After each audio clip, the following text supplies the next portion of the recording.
بسم الله الرحمن الرحیم. د قوانین الصرف بسلسله کې دا زمونږه څلورم درس دی. ان شاء الله تعالی په دې درس کې به مونږه د اسم فاعل قانون هغه ذکر کوو.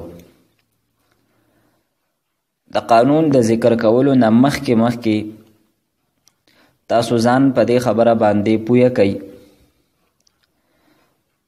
چې په دې قانون کې به مونږه ذکر کوو د ثلاثي مجرد، ثلاثي مزید، رباعي مجرد، رباعي مزید.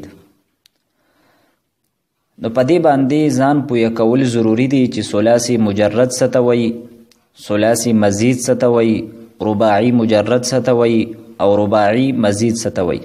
د دې ذکر به اخوا په قانونونو کې ځای په ځای باندې راځي. نو ثلاثي مجرد دی ته وایي چې د هغې د فعل ماضي د واحد مذکر غایب په صیغه کې درې لفظونه او درې واړه اصلي وي. د اصلي مطلب دا دی چې د فا، عین او د لام کلمې په مقابله کې وي. نو اوس نصوره دا ثلاثي مجرد دی ځکه چې دا د فعل ماضي لومبۍ صیغه ده او په دې کې درې حروف دي او درې واړه اصلي دي.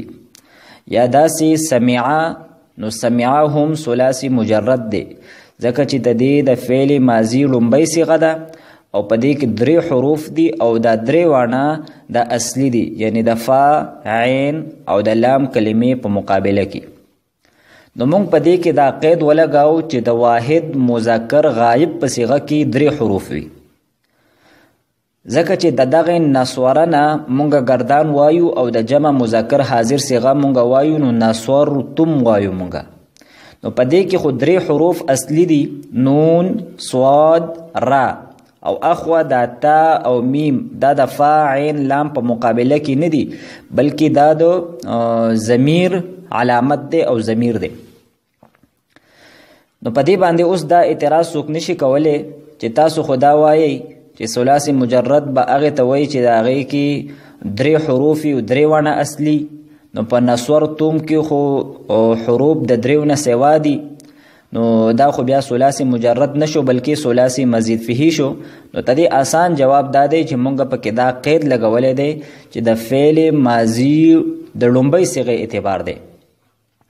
نو ثلاثي مجرد به مونږ هغې ته وایو چې د هغې د واحد مذکر غایب په صیغه کې یعنی لومبۍ صیغه کې درې حروف وي او درې واړه اصلي وي، نو دې ته به مونږ ثلاثي مجرد وایو. دویم ثلاثي مزید فيه دی او ثلاثي مزید فيه هغې ته وایو به مونږ چې د هغې د فعل ماضي په لومبۍ صیغه کې د دریو حروف اصلیو نه علاوه زائد حرف هم وي. او د هغې مثال دی اکرم بروزن افعل. نو اوس دلته درې پکې حروف اصلي دي لیکن حمزه پکې زائد ده، یعنی د فا، عین او د لام کلمې په مقابله کې نه ده. بل رباعي مجرد، رباعي مجرد به مونږ هغې ته وایو چې د هغې د فعل ماضي په لومبۍ صیغه کې څلور حروف وي او څلور واړه اصلي وي، یعنی د فا، عین او د لام اول او د لام ثانی په مقابله کې وي، زائد حرف کې نه وي. د هغې مثال دی دحرج بروزن فعلل یا بعثر بروزن فعلل. نو اوس په دې کې څلور حروف دي او دا څلور واړه حروف اصلي دي او زائد حرف پکې نشته دی، نو دې وجې نه دې ته به مونږ رباعي مجرد وایو. اوس د دې په مقابله کې دی رباعي مزید فيه.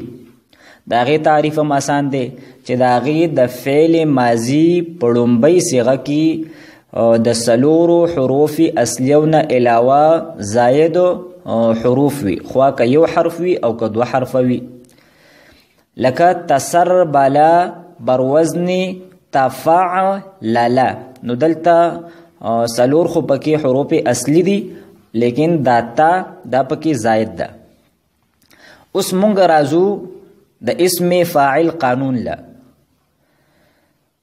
نو د اسانۍ د پاره دا قانون دا مونږ په دوه حصو باندې تقسیمو. یو حصہ دا ده چې د ثلاثي مجرد نه اسم فاعل دا به د فاعلون په وزن باندې راځي. د ثلاثي مجرد چې څومره ابواب دي دا غینه به اسم فاعل دا به د فاعلون په وزن باندې راځي. لکه ضرب یضرب دی نو تدینه به اسم فاعل د ضاربون په وزن راځي. ضاربون بر وزن فاعلون. سمع يسمع تدې باب نه مونږه اسم فاعل جوړو نو مونږ به تدې باب نه اسم فاعل د فاعلون په وزن باندې جوړو. نو د سمع يسمعون به اسم فاعل راځي سامعون. د فتح يفتحون به راځي فاتحون. او دلته دا خبرم یاد ساتئ د اسم فاعل چې کومې مشهور شپږ صيغې دي یعنی فاعل فاعلان فاعلون فاعلة فاعلتان فاعلات. نو په دې شپږ وړو صيغو په ابتدا کې دغه فاعلون وزن دا موجود دی. په فاعلون کې خو ښکاره دی او په فاعلان کې فاعلون وزن راغلی دی او په آخر کې الف او نون وسره راغلی دی. داسې په فاعلون کې په شروع کې فاعلون وزن راغلی دی او په آخر کې وسره وو او نون راغلی. په فاعلتون کې فاعلون وزن راغلی دی او بیا وسره تا د مؤنث علامت دی او دغه سی په دې دوه نورو صيغو کې. نو خلاصه ته دې حصے دا راوتله چې د ثلاثي مجرد نه به اسم فاعل دا د فاعلون په وزن باندې راځي. اوس د ثلاثي مجرد نه علاوه چې نور سونه بابونه دي خوا کاغه د ثلاثي مزید فيه دي خوا کاغه د رباعي مجرد دي او خوا کاغه د رباعي مزید فيه دي. نو هغه نه به اسم فاعل تدغه باب د فعل مضارع معلوم په وزن باندې راځي. د ثلاثي مجرد نه علاوه چې سونه بابونه دي خوا کاغه ثلاثي مزید فيه دي خوا کاغه رباعي مجرد دي او خوا کاغه رباعي مزید فيه بابونه دي. نو تدغه بابونو نه به اسم فاعل د هغه باب د فعل مضارع معلوم په وزن باندې راځي. البته فرق بداوي چې د علامت مضارع په ځای باندې به مونږه میم مضمومه راوړو. علامت د مضارع به مونږه حذف کو او د هغه په ځای باندې به مونږه میم مضموم راوړو یعنی د میم د پاسه پیش او د اخر نه مخکې کوم حرف دی نو که پاغي باندې د مخکې نه کسره موجود نه و نو مونږ به ولا کسره ورکو. دا دوه تبدیلی شوي او درېمه ده چې مونږ به په آخر کې تنوین راوړو یعنی دو پیش تنوین به مونږ راوړو تنوین تمکن د اسم علامت. نو مونږ سره به دو اسم فاعل تدغه باب نه جوړ شي. لکه مونږه د یکرمونا اسم فاعل جوړو نو یا علامت د مضارع به مونږه حذف کو تدې په ځای به مونږه میم مضموم راوړو او دلته خو د مخکې نه د اخرنی حرف نه مخکې کوم حرف دی را پاغي باندې کسره موجود ده نو د کسره ورکولو ضرورت نشته دی. البته په میم باندې پیش دی نو دغه پیش د به مونږ په تنوین سره بدل کو نو د یکرمون به مونږ سره جوړ شي مکرمون. اوس د دحرج یدحرج دا باب د رباعي مجرد نه دی تدینه مونږه اسم مفعول جوړو اسم فاعل جوړو. نو داغي اسانه طریقه دادا چې د دحرجنا مضارع معلوم راځي یدحرجو نو تدی اسم فاعل دا بم پدی وزنی لیکن فرق پکې څه دی چې علامت د مضارع به مونږه حذف کو داغه په ځای به میم مضمومه راوړو نو د یدحرجون جوړ شو مدحرجون.